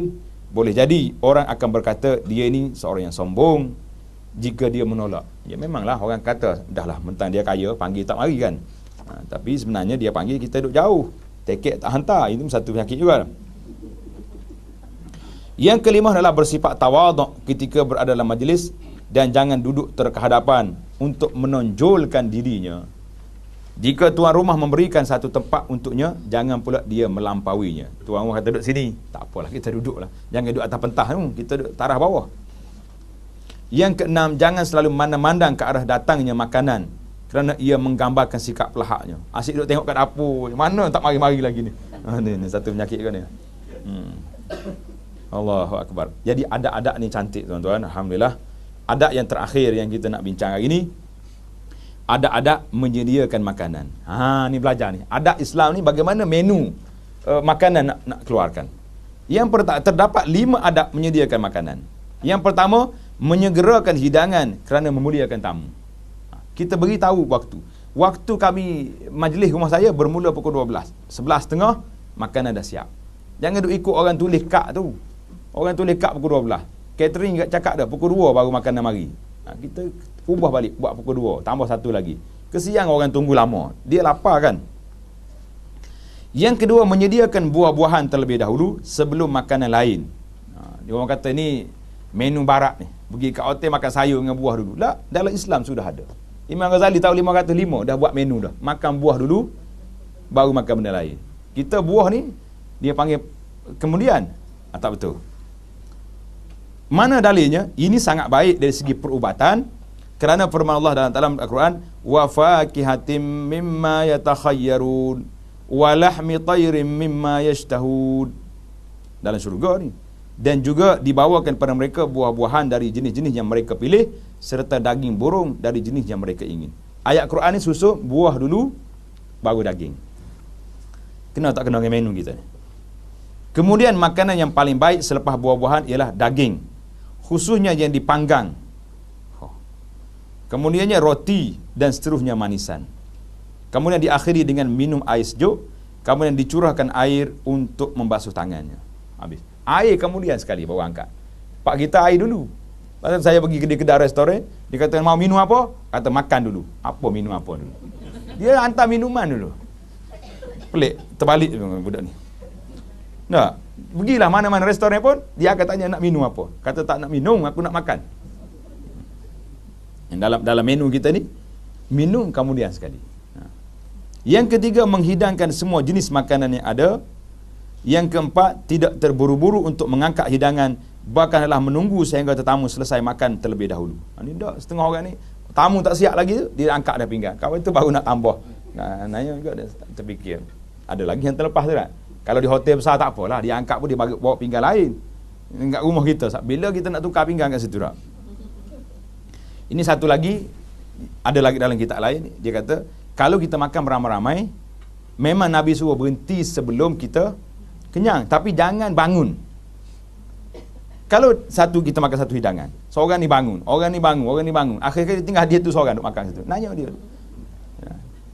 Aku seorang. Jadi nampak macam dia makan banyak. Dia tak makan banyak, dia makan lambat. Dia ada dua. Pasal tu lah orang kata, dia ni, pakcik ni, ada setengah orang tu makan lambat. Lambat makan. Ataupun banyak lambat. Ada juga. Makan banyak pula, lambat pula. Dua kali dia tu. Jadi di antara adab, kita kena ingat, kalau tetamu datang, jangan duk makan, lepas tu kita pergi basuh tangan. Mari duduk sini lah. Tunggu situ. Dia malu nanti. Yang kelima, menyediakan makanan dengan kadar yang mencukupi. Jangan terlalu sedikit sehingga tidak mencukupi, kerana ia boleh menjejaskan maruah. Panggil orang ramai, buat sikit. Ini satu penyakit ke tak? Order tak cukup. Dia juga sepatutnya telah memperuntukkan dan mengasingkan bahagian makanan untuk ahli keluarganya sebelum dihidangkan kepada tetamu. Simpan dulu. Jangan kata anak kita makan yang lebih orang. Apabila tetamu mahu beredar, sunat kepadanya berjalan mengiringinya hingga ke pintu rumah. Hantar ke pintu, kalau kereta dia parking dekat rumah, ikut sampai ke kereta. Cantik. Ini adalah satu cara memuliakan tetamu. Antara kesempurnaan dalam memuliakan tetamu ialah sentiasa berwajah ceria dan senyum, bercakap dengan baik ketika masuk dan keluar, serta semasa hidangan. Jangan pula cakap tapi duk kacik gigi tak? Makanlah makan. Banyak lagi dapur tu. Tamu tengok lain macam yang makan. Ni ada juga lagu tu. Dia tak, biarlah dia nak jamu orang lain, tapi orang lain salah pintu masuk rumah dia. Dia duduk main makan belah sakit kacik gigi. Jangan. Suruh dah. Rezeki kawan tu nak macam mana kan? Bagi tetamu pula, dia hendaklah keluar dalam keadaan jiwa yang lapang dan tenang, sekalipun berlaku kecuaian dari pihak tuan rumah dalam memenuhi dan menunaikan haknya. Ada kalanya air lambat sampai ke, tak cukup makanan, sabar je lah. Ini adalah tanda kemuliaan akhlak dan sifat tawaduk dirinya. Dia hendaklah keluar dari rumah dengan redha dan keizinan dari tuan rumah, serta menjaga hatinya sepanjang dia bertamu. Alhamdulillah, allazi bi ni'matihi tatimmus salihat. Jadi tamatlah perbincangan kita dalam bab makan dan minum, adab bertamu. Insya-Allah kita akan sambung perbincangan kita dalam bab yang ke-9, iaitulah bab perkahwinan, adab-adab dan segala yang berkaitan dengannya. Jadi boleh kempen. Pemuda-pemuda kita yang tak kahwin lagi tu, panggil belaka dalam jalsah kita yang akan datang, insya-Allah.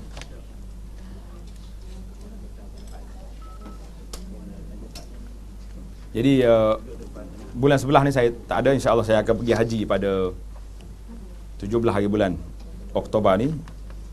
Tarikh pergi nampak anak bulan dah, tarikh balik belum nampak lagi. Lambat ke banyak ke tengok keadaan, insya-Allah. Jadi doakan supaya kita selamat pergi dan balik. Dan kita akan sambung nanti bila tarikh tu dah ada. Kalau tengok ke jadual Masjid Negara tu, dia letak 8 hari bulan Disember. Saya tak tahu saya balik ke tidak masa tu. Baik, ada beberapa soalan ni kita jawab secara ringkasnya.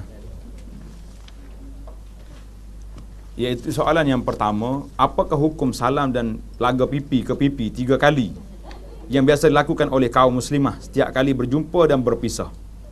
Lah, ini lebih kepada adab istiadat hari ni. Sebab dalilnya dulu tak ada, tapi bila dia tengok orang putih buat dalam TV, dia pun duk buat. Ada seorang pendakwah ni, penceramah yang masyhur dalam TV ni, ustazah, dia pakai motivasi lah. Dia kata, macam mana ustaz? Tolonglah beritahu dia tu. Saya letih. Kalau mari nak cium 3 kali, salam cukup lah. Beramai lagi tak beratur nak cium. Akhir sekali, dah lah pakai make up tebal, lekat habis kat pipi saya ni. Lepas pada salam saya terpaksa kena pergi basuh muka pula. Tidak. Ini tidak. Cukuplah salam kita tu al-mu'anaqah. Kalau nak berpeluk bercium tu apabila bertemu balik daripada musafir jauh-jauh, itu boleh lah. Tapi kalau jumpa hari-hari nak cari glamour duk cium macam tu sebab orang putih buat, lah, itu tidak sunnah. Itu sunnah orang putih nama dia. Sunnah ke ataupun ada dalil ke mulakan makanan dengan memakan buah-buahan? Dah jawab dah tadi kan? Buah-buahan tu dah jawab. Wa fakihatin. Tuhan tak sebut buah tamar ke apa. Jadi dia sebut buahan. Dalam syurga dia makan buah dulu baru dia makan daging. Bagaimana orang nak tegur orang yang makan dengan tangan kiri, cara berhikmah agar tidak menjatuhkan maruah? Sebutlah. Kalau kita kata kita makan tangan kanan lah, sebab tangan kiri ni ada larang. Kalau musim hari ni saya ingat cukup berhikmah kalau kita forward SMS kat dia. Nanti ada unit-unit IT kita ni, Mesri buat dalam apa ni kad gitu kan, adab makan dengan tangan kanan. Nanti forward semua dia orang ni, dia boleh hantar SMS kat kawan-kawan. WhatsApp sekarang tak, Facebook, macam-macam alat ada ni. Itu di antara hikmah. Kalau kita cerita tengah makan tu, jangan jatuh maruah dia, susah nanti. Kita hantar je. InsyaAllah. Pakai IT ramai sini ni. Yang pakai IT, yang reti pakai pun ada juga. Bagaimanakah yang dikatakan mendapat haji yang mabrur? Adakah ia berkekalan hingga akhir hayat ataupun di tengah tertentu saja? Haji yang mabrur maksudnya haji yang dibuat mengikut rukun dan syaratnya, dan kesan daripada itu, kata ulama, bila balik ke negara dia ada kesan. Kalau dulu tak bertudung, hari ni tudung kemas. Kalau dulu tak pergi semayang berjamaah, hari ni ada salat jemaah di masjid. Itu di antara tanda. Dan istiqamah ni penting. Kadang-kadang dia berubah sekejap. Kamu ni tak cukup, dia punya tak jumpa kawan yang baik, yang menyebabkan dia akan undur kembali. Itu pun salah satu daripada penyakit yang kita kena tangani, kena istiqamah. Kalau tuan-tuan tengok dalam web Abu Anas tu, saya dah letak di situ tajuk dia istiqamah selepas haji. Sebab soalan ni memang soalan yang cukup banyak ditanya oleh para jemaah. Bagaimana nak istiqamah lepas haji? Sama juga dengan lepas Ramadan. Jadi saya letak di situ beberapa doa yang kita baca, insya-Allah kita minta Allah Taala berikan kita ni istiqamah setelah kita balik daripada haji. Jika di majlis perkahwinan itu ada perkara maksiat seperti bersanding, tepung tawar, apakah hukum hadir majlis itu? Apakah haram menghadirinya? Jawabnya, kalaulah hari ni kita kena tengok suasana uruh yang ada hari ni. Imam Ghazali rahimahullah, dia kata fasaduz zaman, rusaknya masyarakat itu yang menyebabkan takrif fasik itu telah berubah. Zaman dulu, kalau orang tak pakai kopiah ni, keluar ke bandar, orang tu dikira orang yang tidak diterima saksi dia. Sebab orang yang dibuka kepala ini, orang yang kena takzir. Kena takzir, dibuka kepala, dia arak seluruh bandar. Jadi maka hari ni kita tengok, maksiat yang setakat mana yang ada. Memang kemungkaran tu ada. Tapi nak buat penilaian maslahah mafsadah tu kita kena tengok. Kalau setakat dia sanding dalam rumah dia, ya, dalam bilik dia, ya, dan bersanding pula dalam keadaan tutup aurat lagi, jadi itu mungkin boleh dimaafkan, bukan menghalalkan, tidak. Tak maknanya boleh kita pergi. Tapi kalau kita pergi kat rumah dia, pondan, kena pondan. Maknya tu yang jadi tukang make up dia, yang memang bapak jantan, ini mungkar besar, boleh kita lari balik. Jadi penilaian tu kena buatlah, tingkatan-tingkatan yang ada itu. Hari ni kalau kita nak kata lagu-lagu, dengar je muzik, terus tak masuk. Sudah. Dia pegang dengan fatwa, ada ulama kata boleh muzik. Tak. Kita yang hentam ulama tu pun, lagu bunyi juga kan. Apa hukum makan binatang ternakan di mana makanan ternakan ada campuran kimia? Darah khinzir. Payah ni. Dan kalau betul-betul bercampur makanan tu, memang ada sungguh. Ya, sebagaimana yang dituduh dalam internet, dalam tulisan-tulisan hari ni. Jadi kita kena tak boleh makan. Kecuali awak beli ayam itu dipelihara dulu. Dia panggil, mungkin dah masuk dalam hukum jelal lah. Binatang yang makan benda najis, kita kena pelihara dia dulu, beri makan yang halal. Biar hilang yang tu, barulah kita boleh. Cuma hari ni saya tak pastilah. Banyak tuduhan-tuduhan. Ada setengah orang masuk kampung, dia kata kalau makan ayam ni haram. Ayam dia halal. Tanya-tanya ayam dia, ada 5 ekor je dalam peti. Kita nak buat kenduri 500 ekor. Itu pun tak seimbang. Kalau awak betul-betul nak bawa isu ni, biar ada badil, biar ada ganti. Jangan mencelarukan masyarakat dalam masalah ini. Jadi masalah makanan ni kita kena tengok kepada perbincangan yang lebih panjang lah. Saya pernah dengar satu hadis dari mana sahabat radhiyallahu anhu minum dalam keadaan berdiri. Bila ditanya, sahabat sebut, dia kata, aku pernah melihat Rasulullah minum begini. Memang, saya dah sebut tadi, hadis ada Nabi kita minum dalam keadaan itu, tapi para ulama membuat, kata, jangan jadi adab budaya, nak minum tak berdiri. Dalam keadaan terdesak, contohnya. Kita seorang dalam majlis tu, nak pergi duduk, orang tengok janggal sangat, terpaksalah, minum juga berdiri, dalam majlis, tapi kalau kita nak buat majlis, letak kursi. Bukan sunnah minum berdiri ni.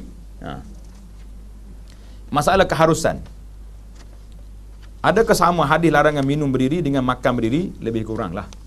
Cuma kalau saya satu ceramah syarah kepada bab makan dalam kitab Riyadhus Salihin, ulama kita bahas kenapa minum berdiri dengan minum duduk tu berbeza larangannya. Sebab dia kata perut kita ni panas, kosong. Bila masuk air tu berdiri, dia masuk terus, serop dia terus sampai ke maidah. Tapi kalau orang duduk tu lain dia punya cara pergerakan dia, wallahu alam.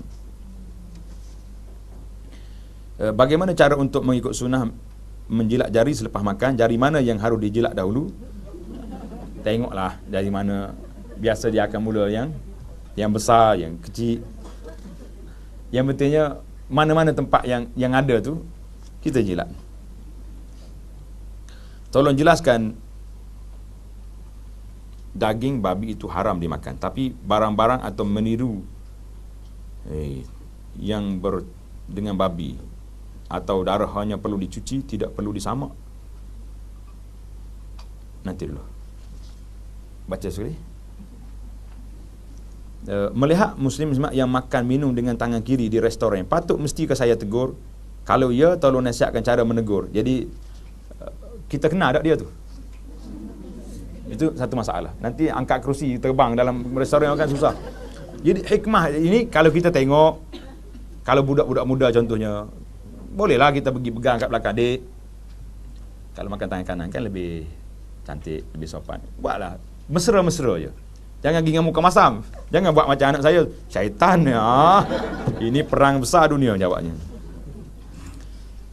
Hukum minum sambil berdiri dilarang, bagaimana dengan makan? Sama. Bulan September saya terima 6-7 jemputan kahwin. 3 daripadanya hanya apa dia ni? Muzik dalam program. Mereka dah duduk situ 2-3 jam. 22 jam duduk dalam majlis seperti ini untuk bulan ini. Ada resam tamadun kawasan ini. Macam mana Ustaz? Jawabnya, kalau kita tahu dah majlis itu majlis mungkar tu banyak, kita tanya dia waktu makan tepat-tepat pukul berapa? Dah kita pergi makan je keluar. Dia tunggu apa kita? Kan kita duduk telenggok situ juga. Dia tengok. Ni lagu baru ni. Ambil join sama. Jadi sekadar kita pergi makan, dan tuan rumah pun kalau kita dah makan, kita nak bangun, dia tak marah dah.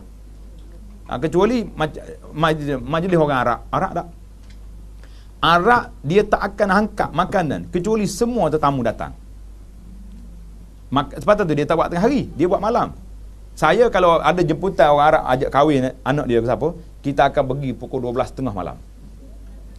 Makanan insya-Allah 12.30 sekitar pukul 1 tu ada makanan sampai.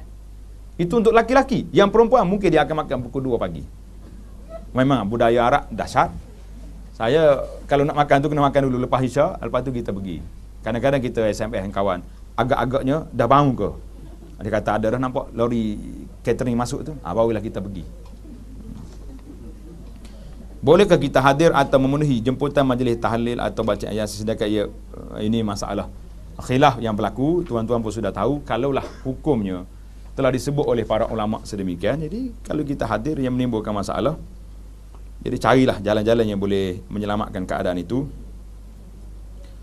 Air mana yang menepati sunnah? Minum air suam atau air sejuk? Nabi tak sebut. Tak ada kata minum air suam ni sunnah, minum air sejuk tu tak sunnah. Jangan. Dua-dua tak jadi masalah, tengok kepada kesihatan diri kita. Minum air suam sihat, minum air sejuk baru kita. Ada setengah orang kalau minum air suam, dia rasa macam tak minum air. Itu sunnah bagi dia minum air sejuk. Tamaklah kita. Ada. Ini ditanya kalau makan daging babi haram, tapi kalau kena darah ke kulit babi ke apa benda tu, kira najis mukhalazah ke tidak? Oh, masalah Dan cara nak menyuci. Ini masalah najis ini dibahas oleh para ulama tentang khinzir. Dalam mazhab Syafi'i mengatakan khinzir ini dikias kepada anjing, dikira najis mukhalazah. Kalau terkena, maka orang ni kena basuh, bukan sama, kena basuh dengan air campur tanah. Cuma perbahasannya dalam sudut fiqhnya panjang. Ada setengah yang mengatakan anjing itu sendiri pun yang kita kena basuh 7 kali itu apabila dia dijilat oleh air, kerana air liur dia itu masalah ada kuman dalam tu yang bermasalahnya, yang payah nak mati kecuali kena tanah. Jadi anjing ini, babi ini dikias kepada anjing. Jadi kerana itulah benda ni termasuk dalam skop khilaf. Kalau nak pegang dengan mazhab Syafi'i nak basuh 7 kali itu basuh. Kalau nak pegang yang mazhab lain pun saya rasa ada kelonggarannya di situ. Wallahu alam. Tapi kalau yang timbul isu hari ni, kalau bait, ada setengah orang dia tanya dia beli bait, lepas 3 tahun baru perasan, rupanya kulit babi. Masa beli tu kebetulan buruk dah juga, baru nak cek tengok dia punya Sumber kulit daripada mana? Kata kenapa tak cek awal-awal? Sayang ustaz. Dah dekat nak buang dah baru. Jadi soalan dia kata apakah satu almari itu mesti dibasuh semua? Itu soalannya, pokok soalan. Jadi masalah ni saya sebut tadi masalah khilaf di kalangan ulama yang mengatakan babi itu haram dimakan tapi dia ada sudut najisnya. Kalau nak ikut fiqh Syafi'i memang kena basuh semua sekali dengan airnya, dengan tanahnya. Tapi kalau tengok pandangan yang lebih longgar, saya rasa di saat umum berluar gini, kita ambil kelonggaran itu insya-Allah tidak menimbulkan masalah. Cuma beg tu tak payah digunakan lagi. Lepas pada itu nak bagi ke orang pun tak payah bagi kepada orang yang bukan Islam, yang memang kerja dia duk makan benda tu. Wallahu alam. Sebelum akhir ada satu kertas yang dibagi ni. Ni baca sendirilah. Saya ingat saya nak baca tadi. Waktu kita sudah terlambat. Saya akan baca kertas ni malam ni di Masjid Al-Khairiyah Gombak. Kita jumpa sana insya-Allah. Jadi yang saya naknya yang last kali itu dua isu dalam ni, iaitu isu beramal pada 10 awal Zulhijjah. Bila masuk 10 awal Zulhijjah ni banyakkan amalan, kerana Nabi kita sallallahu alaihi wasallam sebut dalam hadis, tidak ada hari yang lebih baik beramal padanya lain daripada hari 10 awal Zulhijjah. Jadi kita banyakkan tahlil, takbir dan tahmid. Subhanallah, alhamdulillah, wala ilaha illallah, Allahu akbar, itu baca. Kemudian kolom yang terakhir sekali, iaitulah kepada orang yang nak berkorban. Orang yang dah niat nak korban, bila masuk 1 Zulhijjah, tak boleh lagi dia ambil bulu dia potong kuku dia. Ini hadis ini boleh baca di situ. Itu iklan yang pertama. Yang keduanya, alhamdulillah, buku kita ni, nama dia Rukun Iman. Tengok dah kan? Ada setengah orang dapat dah buku ni. Yang dapat free pun boleh. Ada nak yang free saya bagi. Nak free ke nak beli? Nak free buka dalam muka surat pertama ni dalam web islamhouse.com. Print kat situ, free dapat. Memang free. Yang ni boleh dapat kat luar tu. Tajuk dia Rukun Iman. Kita bawa dalam kitab ni cara ringkas, bawa Quran, bawa hadis, penjelasan para ulama tentang hukum daripada beriman kepada Allah, malaikat, kitab sampai ke hari kiamat, macam mana perjalanan kita daripada masuk dalam kubur, keluar, pergi ke mahsyar, pergi kepada sirat, al-qantarah. Jadi detail secara ringkas. Boleh ambil kitab ni. Kalau kata payahlah nak faham ustaz, buka dalam web Abu Anas tu, saya dah syarah secara ringkas. Syarah ringkas buku ni sebanyak 5 siri syarahan.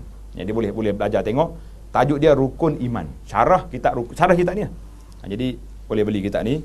Kalau tak nak baca lagi pun belilah juga, simpan. InsyaAllah satu hari saya akan baca kitab ni awal sampai akhir dengan syarahnya sekali. Tapi hak tu ringkasan tu ada dah 5 siri. Daripada tak dengar terus, baik dengar setengah kan. Alhamdulillah. Jadi boleh ambil buku ni. Harga dia pun tidaklah mahal sangat. Tak cukup RM13 sekali masuk KFC pun tak cukup lagi dah. Alhamdulillah. Jadi setakat itu dulu. InsyaAllah kita jumpa lagi di waktu yang akan datang. Subhanakallahumma bihamdika asyhadu an la ilaha illa anta astaghfiruka wa atubu ilaik. Wa sallallahu ala nabiyyina Muhammadin wa ala alihi wa sahbihi ajma'in. Walhamdulillahirabbil alamin. Wassalamu alaikum.